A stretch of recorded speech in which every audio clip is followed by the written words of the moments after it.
When I was 19 years old, my father stood at the head of the Thanksgiving dinner table, raised his glass, and made a toast. He thanked my mother for her patience. He thanked my older brother for making the family proud. He thanked my younger sister for being the light of this house. Then he sat down. He never said my name, not once. And when I looked around the table to see if anyone noticed, every single person was already eating. That was the night I understood something I had been trying to talk myself out of for years.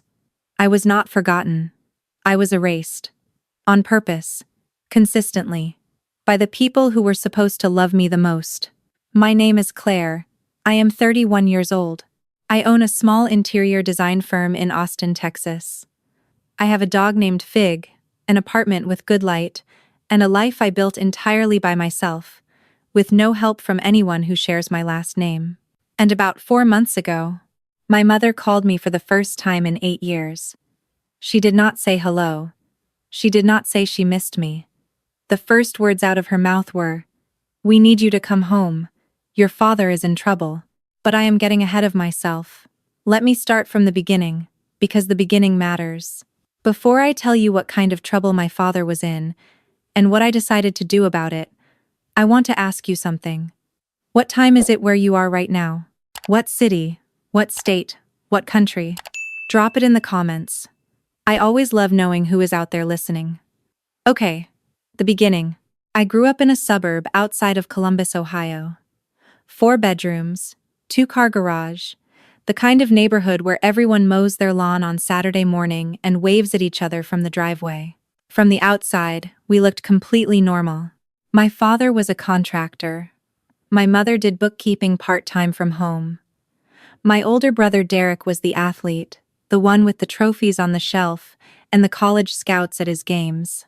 My younger sister Paige was the baby, sweet and easy and adored by everyone. And then there was me, the middle child, the quiet one, the one who got straight A's but never heard a word about it.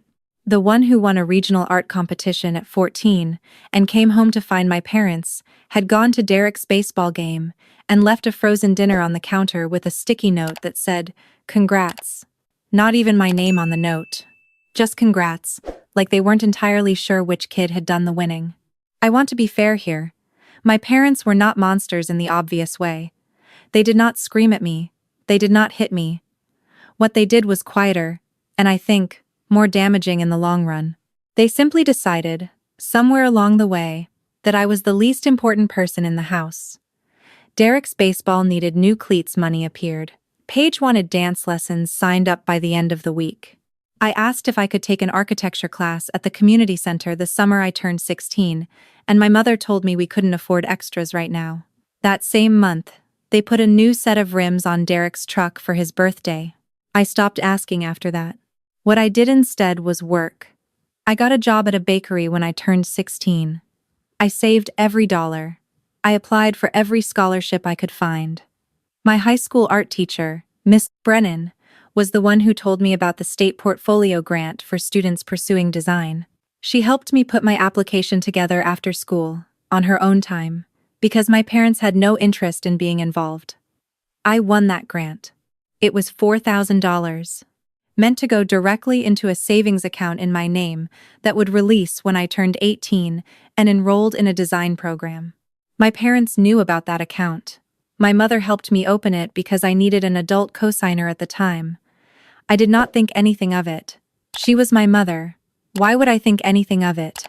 I graduated high school, got accepted into a design program at Ohio State, and 2 weeks before my first semester started, I went to the bank to transfer my grant money into my student account. The teller looked at her screen for a long moment. Then she looked at me. Then back at the screen. She asked me to wait while she got her manager. The account was empty. Every dollar was gone. Withdrawn 11 months earlier by the cosigner on the account. My mother. I drove home shaking so hard I had to pull over twice. When I walked in the door, my mother was in the kitchen, making dinner, like it was any other Tuesday. I asked her about the account. She did not look up from the stove. She said that Derek had needed help covering an investment that went sideways, and the family had decided to step in, and that my grant money was a family resource, and that I would understand when I was older. A family resource. $4,000. I earned. That she took without asking me. To bail out my brother from a bad investment. While I was about to start college, I asked where my father was. She said he was in the garage. I walked out there. He was watching something on his phone. I told him what happened. He put the phone down, looked at me for a second, and said, "Your mother handled it. It's done. You're smart. You'll figure it out." That was it. That was the whole conversation. I went upstairs. I sat on my bed for a long time. I thought about Miss Brennan spending her lunch breaks helping me write that application. I thought about every shift at the bakery, every early morning, every birthday where I asked for nothing, because I knew the answer would be no anyway. And I thought about that Thanksgiving table, and every dinner before it, and every moment I had spent trying to make myself small enough to stop noticing that no one in that house actually saw me. Then I packed 2 bags. I took everything that mattered. I left before dinner. I did not say goodbye. I called Miss Brennan from a gas station parking lot. She picked up on the second ring. I told her what happened. She was quiet for a moment, and then she said, "Come stay with us until you figure out the next step." I slept on her guest room pullout for 3 weeks. I called the financial aid office at Ohio State and explained my situation. I picked up extra shifts. I deferred 1 semester, found a part-time job on campus, and started in January with a small emergency grant the university provided for students in financial hardship. I did not contact my family. They did not contact me. Not for 8 years. I am not going to walk you through every year of those 8 years, because we would be here all day, but I want you to know a few things. I finished my degree. I interned at 2 firms in Columbus, and 1 in Chicago. I moved to Austin at 26 because a small studio there offered me a junior designer position, and I took it, and I worked harder than anyone else in that building. By 29, I had enough clients to go out on myself. The firm is small, just me, 1 full-time employee named Rosa, and a rotating roster of contractors, but it is mine. Every single piece of it is mine. I also want you to know that I am not someone who sits around thinking about my family every day. I built a full life. I have friends who feel like family. I have Rosa, who has become one of my closest people. I have Fig, who thinks I am the greatest human being alive, and honestly that dog's opinion means more to me than most. I did therapy for 2 years starting at 24, and my therapist helped me understand that what happened in that house was not a reflection of my worth. It was a reflection of their failure. That took a long time to actually believe, but I believe it now. So, when my phone rang on a Thursday afternoon in December, and I looked down and saw a number I didn't recognize with an Ohio area code, I almost didn't answer. Something made me pick up anyway. Claire. My mother's voice. Like no time had passed at all. Like she was calling to ask if I was coming home for Christmas. "We need you to come home. Your father is in trouble." No hello. No I missed you. No acknowledgement that 8 years had gone by without a single word. I said, "Who is this?" She paused. Then she said, "It's your mother." I know some of you might think that's cold, but I want you to understand. For 8 years, I had no mother. She made that choice, not me. So, yes, I made her say it out loud. I told her I was listening. She told me that my father's contracting business had collapsed. He had taken on a large commercial project 2 years ago, gotten in over his head, made some decisions that were apparently not entirely legal, and was now facing both a civil lawsuit from the project's investors and a potential fraud investigation. The family home was mortgaged to the hilt. They were 3 months behind on payments. Derek had his own family now and, according to my mother, couldn't take on more than he already had. Paige was living with a boyfriend and had no savings. And me? I had a business. I had income. I had apparently been looked up online because my mother mentioned my firm by name. She knew where I lived. She knew what I did. She had been watching from a distance for who knows how long, waiting until she needed something. She needed me to co-sign a loan, a large one, enough to cover the back mortgage payments and give my father breathing room while his lawyer tried to negotiate the civil case. I stayed very quiet while she talked. When she finished, I said I needed time to think. She said she understood. Then she said, "Claire, he's your father. Whatever happened before family is family. Whatever happened before." I hung up the phone and sat there looking at Austin through my office window for a long time. Then I called Derek. Now, here's the thing about Derek that I had not expected. In those 8 years, Derek and I had not spoken either. We were not close growing up, and we had not stayed in touch after I left.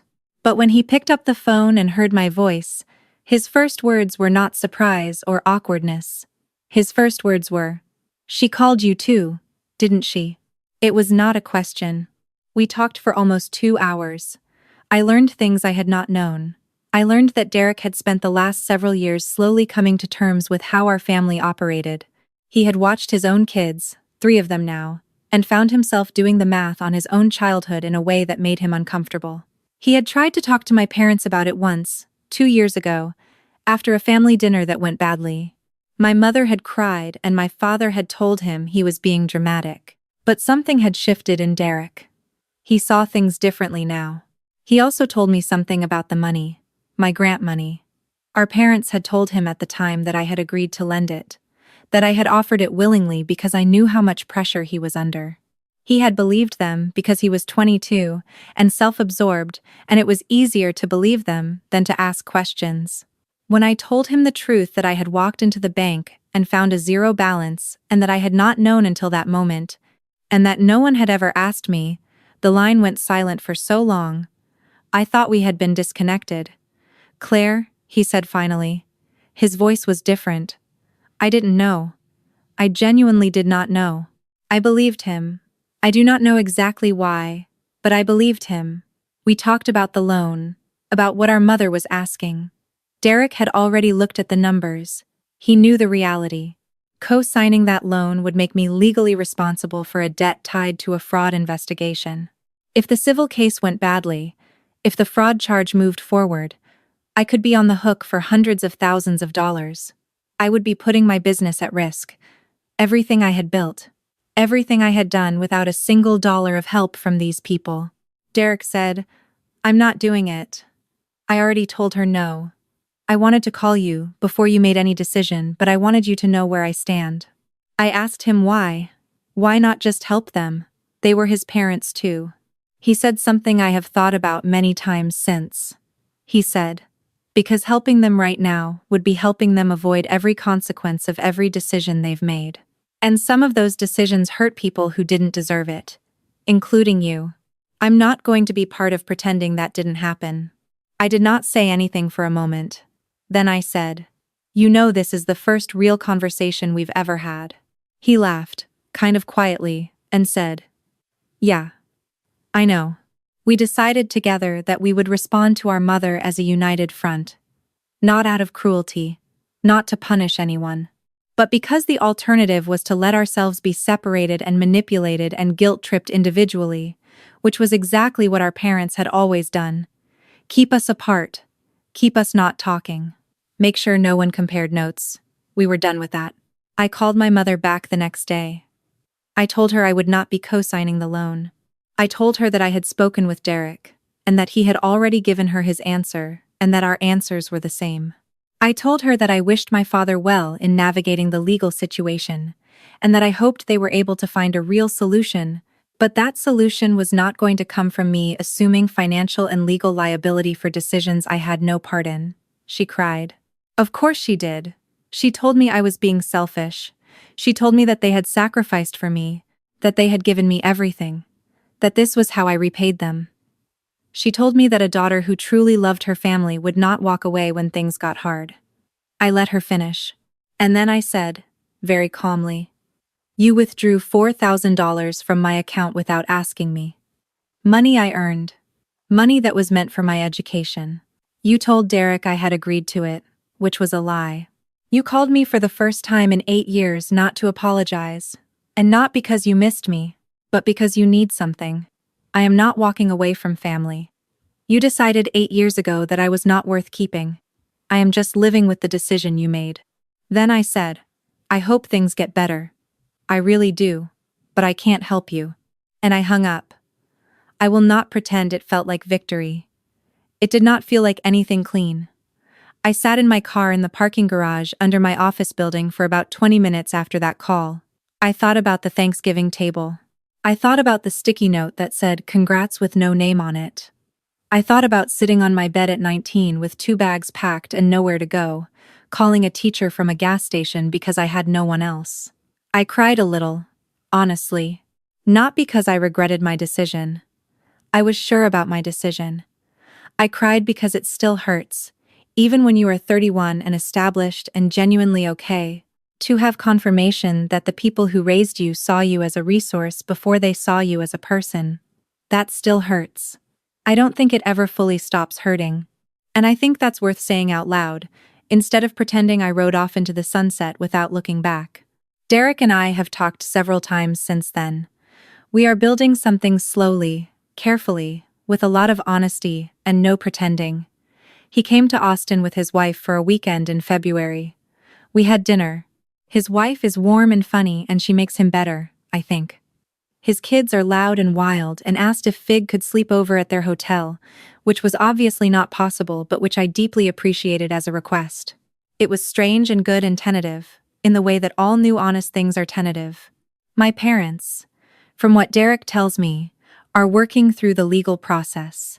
Their lawyer negotiated the civil case down significantly. The fraud investigation was closed without charges. They did eventually sell the house and move into a smaller place. None of that came from me or Derek. They have not called again. I do not know if they ever will. I do not know what I would do if they did. Probably talk to my therapist first, then figure it out. I am not someone who believes in permanent, dramatic declarations about the future. The future is long, and people change, sometimes, a little. But here is what I know right now. I know that I walked out of that house at 19 with nothing that was given to me, and everything I had made for myself. I know that I built a business and a life and a dog and a friend who feels like a sister and a brother who is trying, genuinely trying, to know me for the first time. I know that the woman who raised me has never once, in 31 years, told me she was proud of me. And I know that last part does not define me. I spent a long time thinking it did. I spent a long time trying to earn something that was never going to be offered, shrinking myself and working twice as hard, and hoping that eventually someone in that house would turn around and actually see me. They didn't. And I am the one who had to decide what to do with that. I decided to stop waiting. I decided to be the one who sees myself. That turned out to be the most important decision I ever made.